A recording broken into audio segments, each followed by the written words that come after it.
ಹರೇ ಶ್ರೀನಿವಾಸ. ನಾನೇ ಮಹಾಲ ಕುಲಕರ್ಣಿ. ಶ್ರೀರಾಮಾಂಕಿತ ರಾಮದಾಸ ಭಜನಾ ಮಂಡಳಿಯ ವತಿಯಿಂದ ಶುಕ್ರವಾರ ಲಕ್ಷ್ಮೀ ಶೋಭಾನ ಕಾರ್ಯಕ್ರಮ ಶ್ರೀ ಕೃಷ್ಣಾಚಾರ್ಯ ಗುರುಗುಂಟ ಇವರ ನೇತೃತ್ವದಲ್ಲಿ ಶೋಭಾನವೆನ್ನೀರೆ ಸುರರೋಳು ಸುಭಗನಿಗೆ, ಶೋಭಾನವೆನ್ನೀರೆ ಸುಗುಣನಿಗೆ, ಶೋಭಾನವೆನ್ನೀರೆ ತ್ರಿವಿಕ್ರಮರಾಯಗೆ, ಶೋಭಾನವೆನ್ನಿ ಸುರಪ್ರಿಯಗೆ, ಶೋಭಾನೆ ಶೋಭಾನೆ.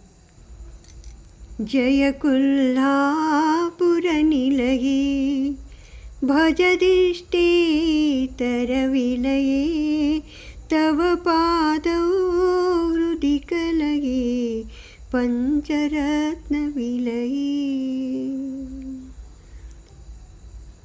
ಭಾರತೀ ರಮಣ ಮುಖ್ಯ ಪ್ರಾಣ ಅಂತರ್ಗತ ಶ್ರೀಕೃಷ್ಣ ಅರ್ಪಣಮಸ್ತು. ನಮಸ್ಕಾರ.